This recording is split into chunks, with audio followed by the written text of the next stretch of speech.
This journey is not going to be without any setbacks and failures or disappointments. That's just the way life is.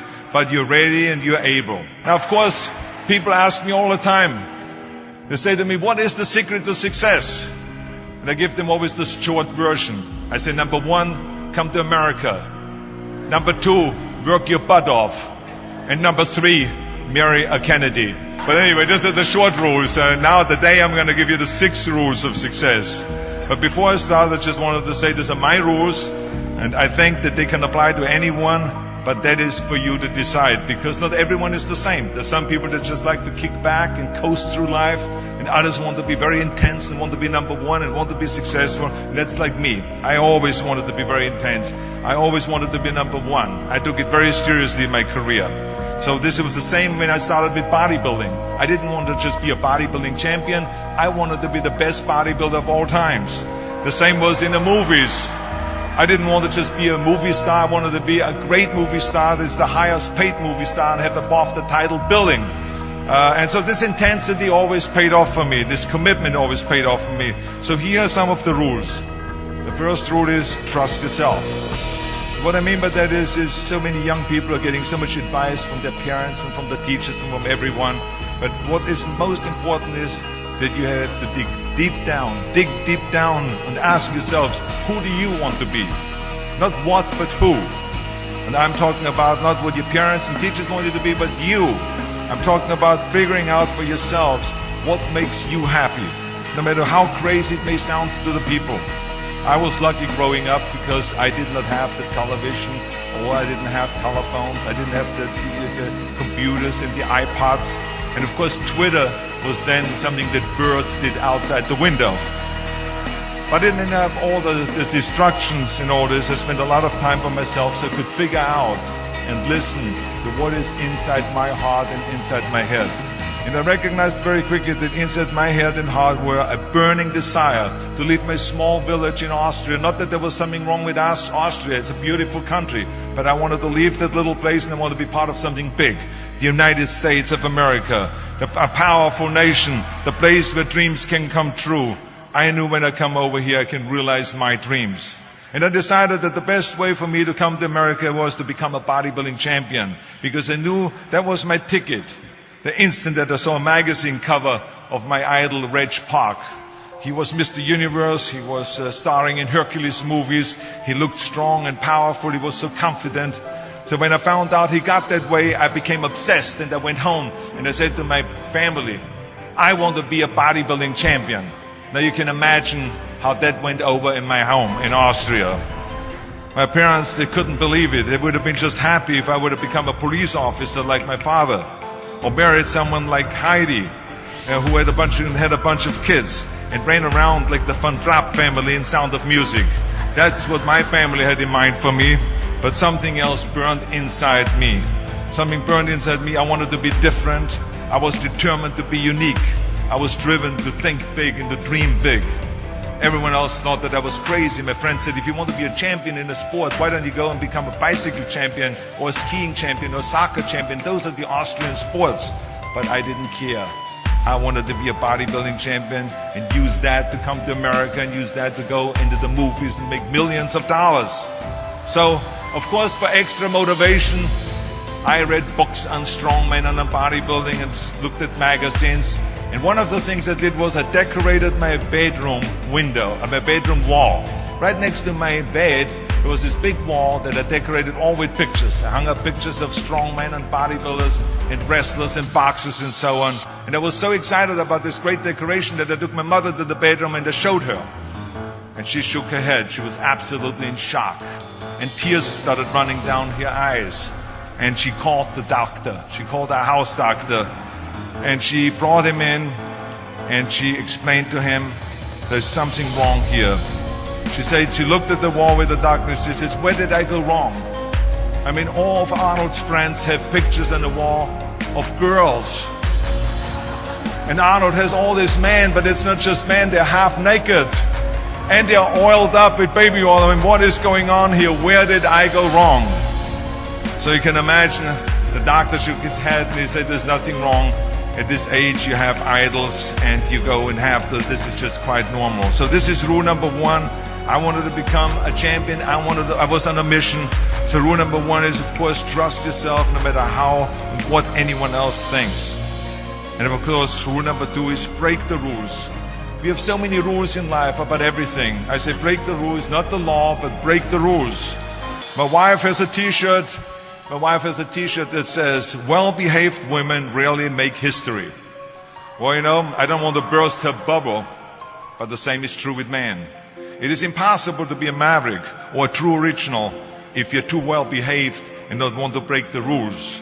You have to think outside the box. That's what I believe. After all, what is the point of being on this earth if all you want to do is be liked by everyone and avoid trouble?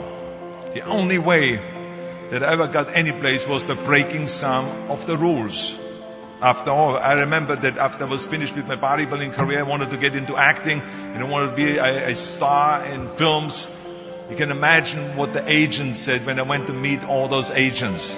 Everyone had the same line that it can't be done. The rules are different here.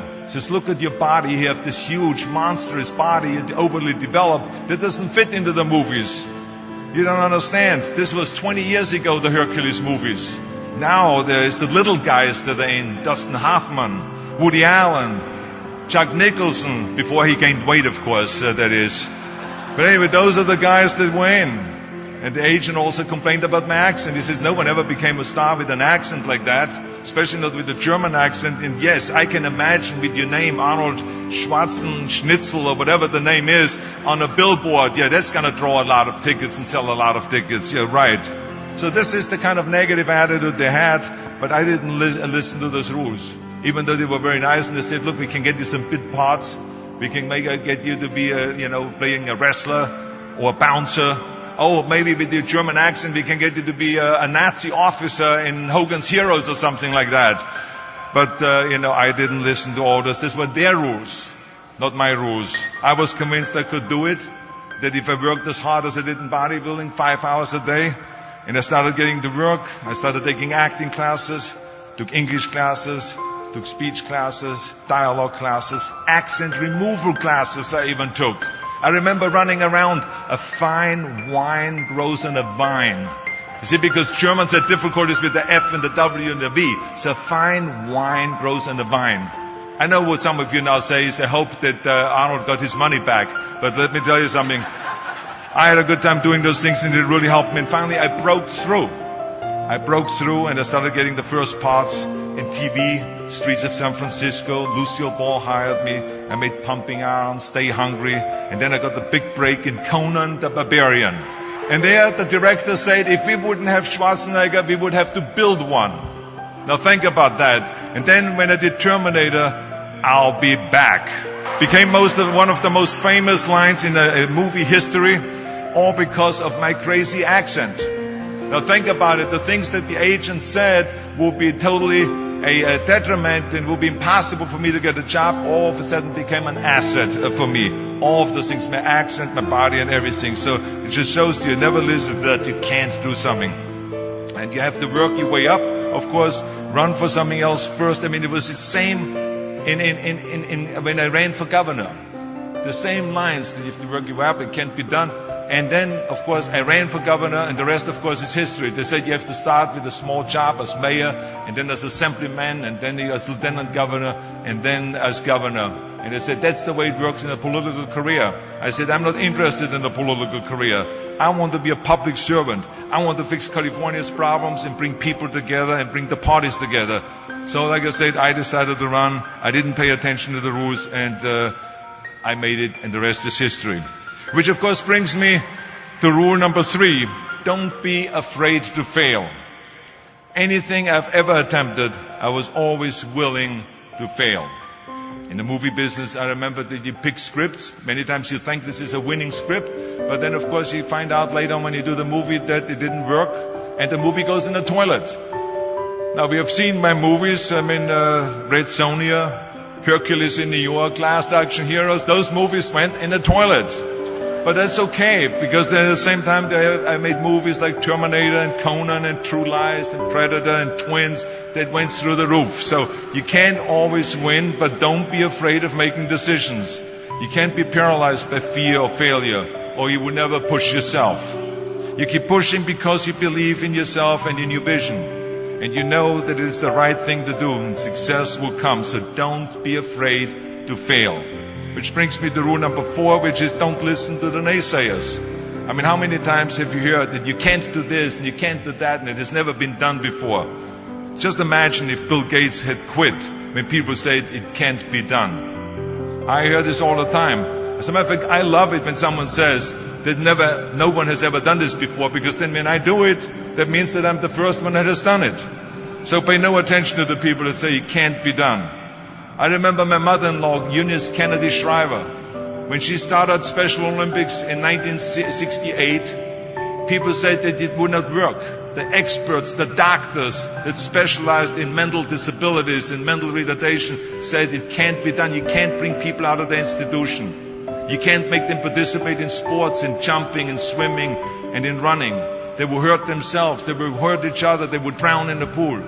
Well, let me tell you something. Now, 40 years later, Special Olympics is one of the greatest organizations in 164 countries, dedicated to people with mental disabilities and with intellectual challenge.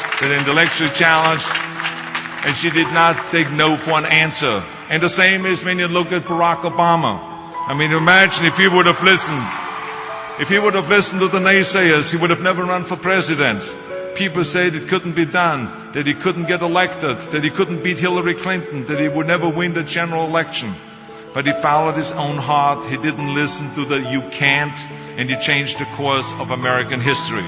So over and over you see that if I would have listened to the naysayers, I would still be in the Austrian Alps yodeling. I would never have come to America. I would have never met my wonderful wife, Maria Shriver. I would have never had the wonderful 4 kids. I would have never done Terminator, and I wouldn't be standing here in front of you today as governor of the greatest state of the greatest country in the world.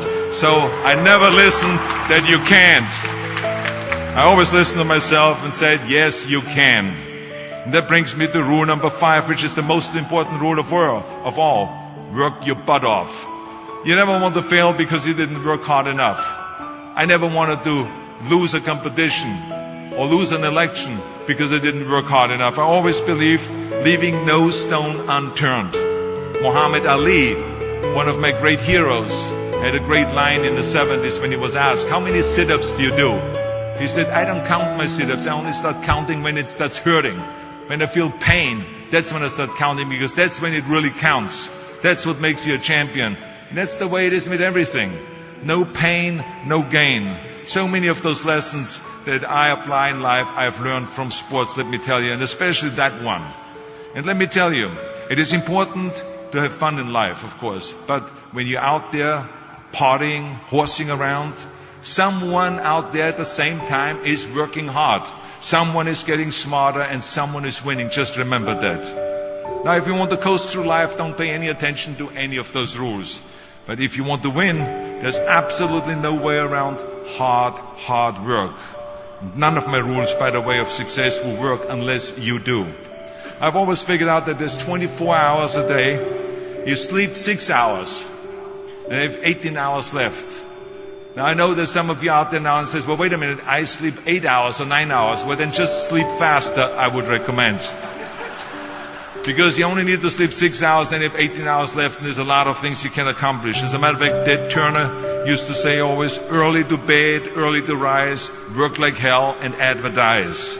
And of course, all you know, you know already those things, because otherwise you wouldn't be sitting here today. Just remember, you can't climb the ladder of success with your hands in a pocket. And that takes me to rule number 6, which is a very important rule. It's about giving back.